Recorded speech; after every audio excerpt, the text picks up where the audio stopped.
Hello everyone, स्वागत है आपका बुक हॉपर्स में। आज हम एनसीईआरटी क्लास 4th ईवीएस का चैप्टर करेंगे जिसका नाम है Anita and the honey bees. तो चलिए शुरू करते हैं। My name is Anita Kushwaha. मेरा नाम अनीता कुशवाहा है। I live in Bochaha village. मैं बोचाहा विलेज में रहती हूँ। गाँव का नाम क्या है अनीता के? Bochaha. This is in Muzaffarpur district in Bihar. और ये गाँव बिहार में है। बिहार का एक डिस्ट्रिक्ट है जिसका नाम मुजफ्फरपुर है, वहाँ पर गांव है बोचाहा, जहाँ पर रहती है Anita. I stay with my parents. मैं अपने पेरेंट्स के साथ रहती हूँ एंड 2 यंगर ब्रदर्स। और 2 छोटे भाई हैं मेरे। I study in college. और मैं कॉलेज में पढ़ती हूँ। Besides studying I teach young children. पढ़ने के अलावा या पढ़ने के साथ साथ मैं छोटे बच्चों को भी पढ़ाती हूँ। I also keep Honey bees. और मैं हनी बीज भी रखती हूँ। तो यहाँ पर बात हो रही है अनीता कुशवाहा की, जिसके गांव का नाम है बोचाहा। ये गांव बिहार में है। बिहार का एक डिस्ट्रिक्ट है मुजफ्फरपुर, वहाँ पर ये गांव है। और अनीता अपने पेरेंट्स के साथ में रहती है। उसके 2 छोटे भाई भी हैं। कॉलेज में पढ़ती है। कॉलेज में पढ़ने के साथ साथ वो छोटे बच्चों को पढ़ाती है और हनी बीज भी रखती है। All this has not been easy for me. ये सब मेरे लिए आसान नहीं था। When I was young, जब मैं छोटी थी, I used to spend all my time with my goats as they grazed for food. जब मैं छोटी थी तो क्या करती थी कि पूरा दिन अपना टाइम कैसे स्पेंड करती थी? सिर्फ गोट्स को देखती रहती थी, उनको घास चरते हुए। ग्रेज्ड मतलब घास चरना।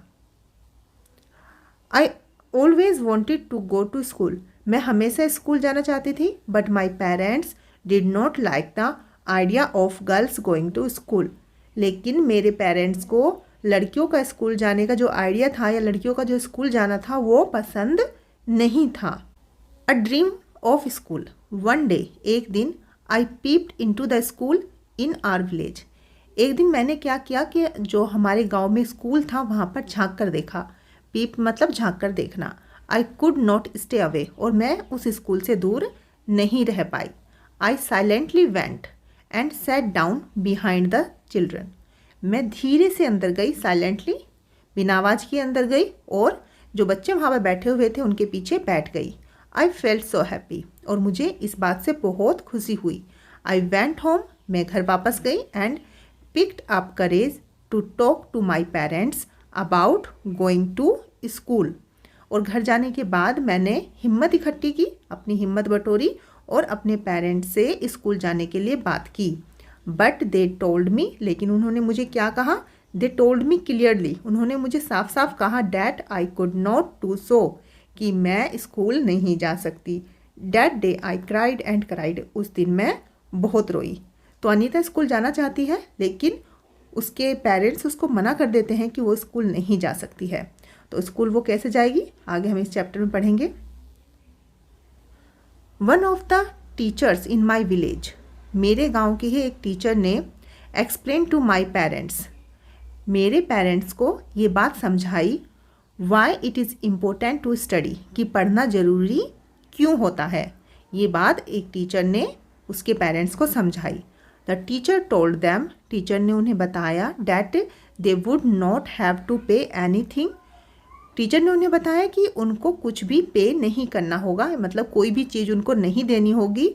For my education up to class 8th, कि 8th क्लास तक मेरी पढ़ाई के लिए मेरे पेरेंट्स को कुछ भी पे नहीं करना होगा।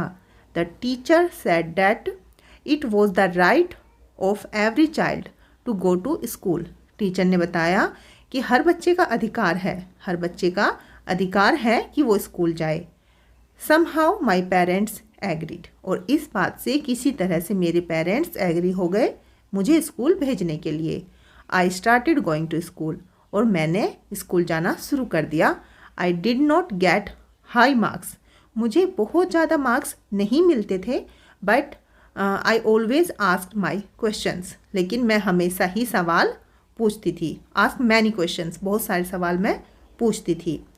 तो अनीता को स्कूल जाने के लिए हेल्प की एक टीचर ने, जिसने उसके पेरेंट्स को समझाया कि स्कूल जाना बच्चों के लिए क्यों ज़रूरी है। और ये भी बताया कि 8th क्लास तक उसकी एजुकेशन जो है वो फ्री है, उसके लिए उसके पेरेंट्स को कुछ भी पे नहीं करना होगा। Find out how much money do you spend in 1 year for various school related things. अब आपको बताना है कि फ़ीस पे करने के अलावा, फ़ीस तो फ्री है लेकिन उसके अलावा जो चीज़ें हमें स्पेंड करनी होती है, हमें क्या क्या खर्चे करने होते हैं स्कूल में जाने के लिए। तो अगर आपका स्कूल दूर है तो वहाँ तक ट्रैवल करने के लिए आपको बस या रिक्शा भी लेनी होगी, तो उसमें हमारा कितना खर्चा हो जाता है, लगभग 700 आप सोच लीजिए। नोटबुक हमें ख़रीदनी होगी तो 500 सोच लीजिए, एक साल में इतनी नोटबुक लग ही जाएंगी। पेन पेंसिल है, स्टेशनरी का बाकी सामान है, उसके लिए समझ लीजिए कि 800 आपके लग जाएंगे। यूनिफॉर्म है, यूनिफॉर्म भी जैसे 2 यूनिफॉर्म यूजुअली होती है तो उसके लिए आप समझ लीजिए कि 1000 रुपये आपके लग जाएंगे। School bag 500, lunch box 200, shoes 500 और दूसरी इनके अलावा भी कुछ और छोटी छोटी चीज़ें हैं, उनके लिए आप समझ लीजिए कि 500 रुपीज़ आपके और लगेंगे। तो टोटल खर्चा जो है वो 4700 का और भी होगा, लगभग इतना होगा आपकी फ़ीस के अलावा। एजुकेशन फ्री होने का मतलब ये नहीं है कि स्कूल में जाएंगे तो कुछ भी खर्चा नहीं होगा, कुछ खर्चे होते हैं जो कि हमारी फ़ीस के अलावा भी होते हैं। इसलिए जो लोग बहुत ज़्यादा गरीब हैं वो प्रेफर नहीं करते हैं स्कूल जाना, वो सोचते हैं कि बच्चे कुछ भी काम करें और थोड़ा बहुत पैसे कमाए। वो इस बात को नहीं समझते हैं कि एजुकेशन उनके लिए कितनी ज़रूरी है। How much money did you spend on your books this year. अब आपको बताना है कि इस साल आपने अपनी जो किताबें हैं उस पर कितने पैसे खर्च किए हैं। नेक्स्ट है what kind of a school uniform would you like to wear. किस तरह की स्कूल यूनिफॉर्म आप पहनना चाहेंगे। Draw a picture of it, उसकी एक पिक्चर ड्रॉ कीजिए in your notebook and colour it, और उसको कलर कीजिए। ये आपकी चॉइस है, आपके मन में जैसी भी यूनिफॉर्म हो, जो भी आप पहनना चाहते हो वो आप यहाँ पे ड्रॉ कीजिए अपनी नोटबुक में। Make 2 groups in class, class में 2 ग्रुप बनाइए। डिबेट द टॉपिक, और टॉपिक के ऊपर बात कीजिए। टॉपिक क्या है, we should have uniform in school, कि स्कूल में हमारी यूनिफॉर्म होनी चाहिए। तो स्कूल में यूनिफॉर्म होना बहुत ज़रूरी है, क्योंकि यूनिफॉर्म होने से एक इक्वालिटी आती है बच्चों के बीच में। कोई बच्चा अगर गरीब परिवार से भी है या फिर कोई अच्छे परिवार से भी है जिस पर फाइनेंशियल कोई इशू नहीं है, जिनके पास पैसों की ज़्यादा कमी नहीं है, यूनिफॉर्म होने से उन लोगों को अपने अमीर या गरीब होने का एहसास नहीं होता, क्योंकि सब बच्चे एक जैसे ही कपड़े पहन कर आते हैं। अगर यूनिफॉर्म नहीं होगी तो जो बच्चे अफोर्ड कर सकते हैं, जिनके पेरेंट्स उनको अच्छे कपड़े दिला सकते हैं, वो अच्छे कपड़े पहन के आएंगे, और जिनके पेरेंट्स उनको नहीं दिला सकते वो अच्छे कपड़ों में नहीं आएंगे। तो इससे बच्चों के अंदर भी भेदभाव होगा। तो इसलिए स्कूल में यूनिफॉर्म होनी चाहिए। आगे है staying in school. Time past, समय गुजरता है, and soon I completed class 5, और जल्दी ही मेरी जो 5th क्लास है वो कंप्लीट हो जाती है। I knew that we would need to spend more in class 6th। अब मुझको पता है कि क्लास 6th में पढ़ने के लिए और ज़्यादा मुझको खर्च करना होगा। माई पेरेंट्स सेड, मेरे पेरेंट्स कहते हैं, that it was time for me to leave school, कि अब समय है कि मुझे स्कूल छोड़ देना चाहिए। But I wanted to study more, लेकिन मैं और भी पढ़ना चाहती थी। I found a way to do this, और मैंने इस काम के लिए एक तरीका भी ढूंढ लिया। I started to teach younger children, मैंने छोटे बच्चों को पढ़ाना शुरू किया। For the money that I got I was able to continue to my own study, और इस तरह से जो पैसे मिलते थे उससे मैं अपनी स्टडी, अपनी पढ़ाई को कंटिन्यू कर पाई। तो जब अनीता 6th क्लास में आती है, 5th क्लास कंप्लीट कर लेती है, उसके बाद उसके पेरेंट्स कहते हैं कि उसको स्कूल छोड़ देना चाहिए, क्योंकि अब उसके खर्चे और बढ़ेंगे। स्कूल में किताबें ज़्यादा आएंगी, महंगी आएंगी, अब नोटबुक भी चाहिएगी ज़्यादा, पेन का खर्चा बढ़ेगा। तो उसके पेरेंट्स कहते हैं कि उसको स्टडी छोड़ देनी चाहिए। लेकिन अनीता एक तरीका ढूंढती है, वह अपने से छोटे बच्चों को पढ़ाना शुरू करती है, और उससे जो थोड़े बहुत पैसे उसको मिलते हैं उससे वो अपनी पढ़ाई जारी रखती है। वन स्वीट मेमोरी, अब यहाँ पर एक मेमोरी है उसकी। I remember some older boys in my village also use to teach young children. Anita के गाँव में कुछ बड़े लड़के भी थे जो कि छोटे बच्चों को पढ़ाते थे। They did not like it, उनको ये बात अच्छी नहीं लगती थी। व्हेन आई स्टार्टेड टीचिंग, जब मैंने पढ़ाना शुरू कर दिया तो उन बच्चों को, उन लड़कों को वो बात अच्छी नहीं लगती थी। They started to scold and scare the children, जो बच्चे अनीता के पास पढ़ने आते थे उन्हें बच्चे लड़के धमकाते थे, डराते थे। So that they would not come to me. तो इस तरह से क्या है, वे बच्चे मेरे पास नहीं आते थे। For some time all the children except 2। कुछ समय तो ऐसा था कि 2 बच्चों को छोड़कर बाकी सभी बच्चों ने स्टॉप्ड कमिंग फॉर मी, मेरे पास आना बंद कर दिया था। But soon they all came back. लेकिन जल्दी ही वे सब वापस आ गए। Because I used to teach them with love and care. वे वापस क्यों आ गए? क्योंकि मैं उन्हें बहुत ही प्यार से और केयर करके पढ़ाती थी, तो इसलिए वो बच्चे धीरे धीरे वापस आ गए। Next, let's talk. Do you know someone who wanted to study but could not do so? Talk about them in the class. क्या आप किसी ऐसे को जानते हैं जो कि पढ़ना चाहता है लेकिन पढ़ नहीं सकता है? अगर आप किसी ऐसे बच्चे को जानते हो, आपके आसपास कोई ऐसा बच्चा हो जो पढ़ना चाहता हो लेकिन नहीं पढ़ पा रहा हो, तो इस बारे में आप अपनी क्लास में डिस्कस कीजिए। Next, every child has a right to free education up to class 8th। हर बच्चे को अधिकार है फ्री एजुकेशन का 8th क्लास तक। Do you think that all children are able to study up to class 8th? Discuss. अब आपको discuss करना है कि क्या हर बच्चा 8th क्लास तक पढ़ पाता है। तो जैसा हमने अभी इस बारे में डिस्कस किया कि हर बच्चा नहीं पढ़ पाता है, क्योंकि स्कूल में एजुकेशन फ्री है लेकिन स्कूल जाने के और भी खर्चे होते हैं, जैसे यूनिफॉर्म चाहिए, शूज़ चाहिए, स्कूल बैग चाहिए, टिफ़िन चाहिए। ये सारी खर्चे ऐसे हैं कुछ पेरेंट्स नहीं अफोर्ड कर पाते हैं, इसलिए हर बच्चा नहीं पढ़ पाता है। Next, do you know what is RTE act 2009? अब आपको पढ़ना है कि RTE एक्ट क्या है। यह है राइट टू एजुकेशन, शिक्षा का अधिकार। यही एक्ट है जो कि हर बच्चे को पढ़ने का अधिकार देता है। This provides the right of free and compulsory education to each child age 6 to 14 year. ये जो एक्ट है RTE एक्ट 2009, ये हर बच्चे को अधिकार देता है कि उसको फ्री और कंपलसरी एजुकेशन मिलेगी। एजुकेशन फ्री भी होगी और कंपलसरी भी होगी। कंपलसरी मतलब अगर बच्चा पढ़ना चाहता है तो उसके पेरेंट्स को उसको स्कूल भेजना ही होगा। तो इसलिए ये एक्ट जो है वो अधिकार देता है बच्चों को फ्री और कंपलसरी एजुकेशन का। किस एज तक? 6 to 14। मतलब बच्चा जब फर्स्ट क्लास में जाएगा उसके बाद 8th क्लास 14 ईयर में वो 8th क्लास में होगा, तो फर्स्ट क्लास से लेके 8th क्लास तक पढ़ने के लिए ये एक्ट अधिकार देता है। तो ये बात आपको याद रखनी है कि ये एक्ट आपको क्या अधिकार देता है। नेक्स्ट है, slowly I started talking to other parents in the village about sending their daughters to school. अब जल्दी ही अनीता ने दूसरे पेरेंट्स से भी बातें करना शुरू कर दिया जो उनके गांव में थे कि उनको भी अपनी लड़कियों को स्कूल भेजना चाहिए। My parents also started helping me in my work. और अब तो जो अनीता के पेरेंट्स थे उन्होंने भी उसकी मदद करनी शुरू कर दी थी। My mother use to do all the house work so that I could get more time to study. और मेरी जो मदर थी वो घर का सारा काम कर लेती थी ताकि मुझे पढ़ने के लिए और भी समय मिल जाए। तो अब देख रहे हैं आप, जो अनीता के पेरेंट्स थे अब वो भी अनीता की हेल्प करने लगे थे। वो भी दूसरे लोगों को समझाने लगे थे अनीता की तरह कि उनको भी अपने बच्चों को स्कूल भेजना चाहिए।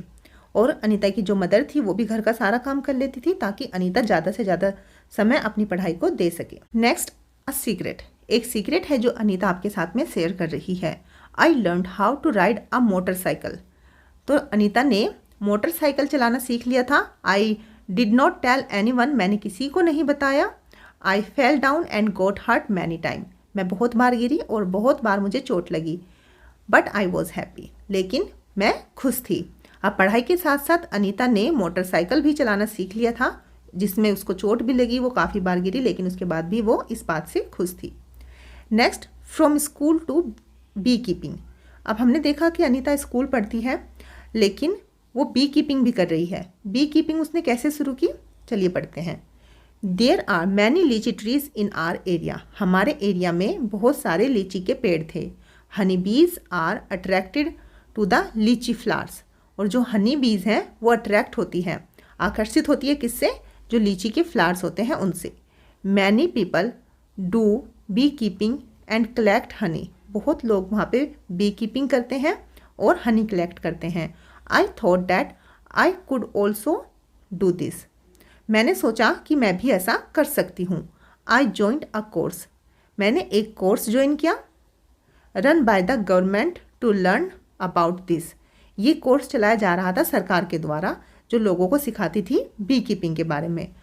आई was the only girl in this course. इस कोर्स में मैं केवल अकेली लड़की थी। During my training I found.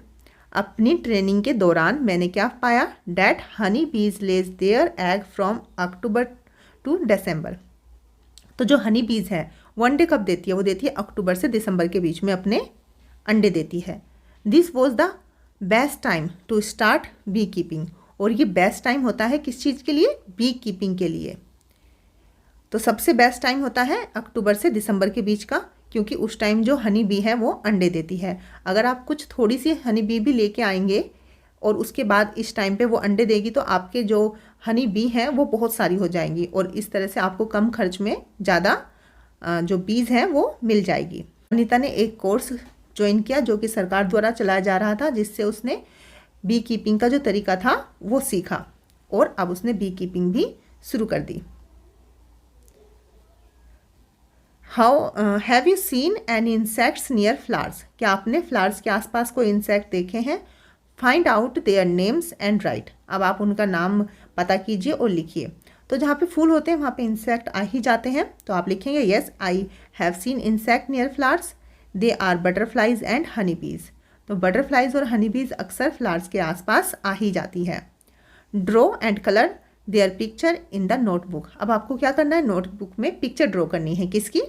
Butterfly की और हनी बीज की। तो ये दो पिक्चर आपको अपनी नोटबुक में ड्रॉ करनी है। Why do you think they come to flowers? Find out. आपको क्यों लगता है कि ये फ्लावर्स के पास क्यों आती है, हनी बीज और butterfly? They come to flowers to collect the nectar produced by the flower. तो ये नेक्टर कलेक्ट करने के लिए आती हैं। जो फूलों का रस होता है उसको कलेक्ट करने के लिए उसको नेक्टर बोलते हैं। उसको कलेक्ट करने के लिए हनी बी और बटरफ्लाई फूलों के पास में आती है। वैन हनी बीज फ्लाई, जब हनी बीज उड़ती हैं, there is a kind of sound. तो एक तरह का साउंड होता है। Can you try to copy this sound? क्या आप उस साउंड को कॉपी करने की ट्राई कर सकते हैं? तो जब हनी बीज उड़ती हैं तो जो साउंड आता है उसको बोलते हैं बजिंग साउंड। क्या साउंड बोलते हैं उसको? Buzzing sound. When flying we can try to copy that sound. और जो ये साउंड होता है, बजिंग का जो साउंड होता है, उसको आप सुनकर थोड़ा कॉपी करने की कोशिश ज़रूर कर सकते हैं। Next, becoming a bee keeper. I completed my bee keeping course. मैंने अपना बी कीपिंग का जो कोर्स था उसको कंप्लीट किया। But I did not have money to keep my own bees. लेकिन मेरे पास इतने पैसे नहीं थे कि मैं अपनी खुद की बीज रख पाऊँ। एंड स्टार्ट वर्क, और अपना काम जो है वो शुरू कर पाऊँ। I continue to teach. मैंने पढ़ाना जारी रखा। And with time could collect ₹5,000। और समय के साथ में मैंने कितने पैसे कलेक्ट किए? 5,000। विद दिस मनी, इस मनी से I bought 2 boxes for keeping बीज। मैंने 2 बॉक्स खरीदे बीज को रखने के लिए। Each box cost ₹2,000। एक बॉक्स की कीमत थी 2,000। With the remaining money I bought sugar to make the syrup for honey bees. और जो उसके 5,000 में से जो पैसे बचे उनसे उसने क्या किया? शुगर खरीदी सिरप बनाने के लिए, जिसको कि हनी बीज खाती हैं। And medicines to clean the beehives. और छत्तों को, जो ये बॉक्स थे जो उसने खरीदे थे, उनको उनकी साफ़ सफाई के लिए जो मेडिसिन लगती है, उन बचे हुए पैसों से उसने वो खरीदी। तो उसके पास पैसे कितने बचे? एक बॉक्स की कीमत है 2,000, उसके पास टोटल है 5,000। तो 2,000 हो गए 4,000। 5,000 में से अगर हम 4,000 को माइनस करेंगे तो उसके पास 1,000 बचे। 1,000 से उसने मेडिसिन खरीदी बीहाइव को क्लीन करने के लिए। Date was in September. तो ये समय था सितंबर का समय था। By December I had so many bees. और दिसंबर तक मेरे पास बहुत सारी बीज हो गई थी। That I had to buy 2 more boxes. Bees इतनी हो गई थी कि मुझे 2 बॉक्स और ख़रीदने पड़े। तो अनीता ने शुरुआत करी 2 बॉक्स के साथ में, सितंबर में उसने शुरुआत की और दिसंबर तक उसको 2 बॉक्स और खरीदने पड़े। I was still learning about bee keeping, और अभी भी मैं बी कीपिंग के बारे में बहुत सारी बातें थी जो कि सीख रही थी। Many times the bees would sting मी, कई बार क्या होता था कि बीज जो है वो मुझे स्टिंग कर लेती थी, डंक मार देती थी। And my hands and face would get swollen, और जो मेरे हाथ थे और मेरा चेहरा था वो सूज जाते थे। It would pain a lot, और इसमें दर्द भी बहुत होता था। How could I complain to anybody, लेकिन मैं किसी से शिकायत भी क्या कर सकती थी। I myself had decided to do this work, मैंने इस काम को करने के लिए खुद ही डिसाइड किया था। तो अनीता ने खुद ही डिसाइड किया था कि उसको बी कीपिंग करनी है, इसलिए जब उसको बीज डंक मार देती थी उसके हाथ सूज जाते थे, चेहरा सूज जाता था, उसको दर्द होता था, लेकिन फिर भी वो किसी से इस बारे में कोई भी शिकायत नहीं कर सकती थी। Next, what do people in your area put on the part of the body where the bees has stung, आपके एरिया में लोग क्या लगाते हैं उस पार्ट पर, बॉडी के उस पार्ट पर जहाँ पर बीज जो है वो स्टंग कर लेती है, डंक मार देती है। तो people in my area usually put lime, apply onion, vinegar और ice on the part of the body where the bees has stung. तो जब बीज जो है डंक मार लेती है तो उस पार्ट्स पर अक्सर लोग क्या करते हैं कि लाइम लगा लेते हैं या फिर अनियन लगा लेते हैं, विनेगर भी लगा लेते हैं, और कुछ लोग आइस भी उस पार्ट पर लगा लेते हैं, जिससे कि उसका जो दर्द है वो कम हो जाता है और धीरे धीरे जो एरिया सूजा हुआ है वो भी ठीक हो जाता है। Draw a picture of honey be in your notebook, अब आपको क्या करना है, हनी बी की एक पिक्चर अपनी नोटबुक में ड्रॉ करनी है। Colour it and give it a name, आपको कलर भी करना है और उसको एक नाम भी देना है, कोई भी नाम अपनी पसंद का आप एक प्यारा सा नाम अपनी हनी बी को दे सकते हैं। The lychee trees come to flower in February, जो लीची के पेड़ हैं उन पर फरवरी में फ्लावर आते हैं। I put all my 4 boxes near the लीची ऑर्चर्ड, तो मैंने क्या किया, जितने मेरे 4 बॉक्स थे बीज वाले उनको लीची ट्री के आसपास रख दिया। आई गोट 12 kilogram of honey from each box, her box से कितना हनी मिला, हर बॉक्स से मुझे मिला 12 kg, एक बॉक्स से 12 kg, और उसके पास टोटल कितने बॉक्सेस हैं, 4 बॉक्सेस है। I sold this Honey in the market, और मैंने उस हनी को मार्केट में बेच दिया। This was my first earning from the bees, तो मेरी बीज से ये पहली अर्निंग थी, पहली कमाई थी मधुमक्खियों से। नाउ आई हैव 20 बॉक्सेस, और अब मेरे पास 20 बॉक्सेस हैं, मतलब शुरुआत की थी 2 बॉक्सेस से, फिर 4 हो गए, और जब उसमें से हनी आया और उसने हनी को मार्केट में बेचा तो बेचने से उसको इतना फ़ायदा हुआ कि अब उसके पास 20 बॉक्सेस है। What will be the total cost of Anita's 20 boxes, अब आपको बताना है कि अनीता के जो 20 बॉक्सेस हैं उनकी टोटल कॉस्ट क्या होगी। तो हमने देखा कि 1 बॉक्स की कॉस्ट है 2000 रुपीज़, तो हम 2000 को 20 से मल्टीप्लाई करेंगे तो टोटल कॉस्ट आ जाएगी 40,000। तो जो अनीता के पास फ़िलहाल 20 बॉक्सेस हैं उनकी कॉस्ट है 40,000। Every day I cycle to my college, हर दिन मैं साइकिल से अपने कॉलेज जाती थी। My college is in the town, मेरा जो कॉलेज था वो टाउन में था, शहर में था। 5 किलोमीटर अवे, 5 किलोमीटर दूर।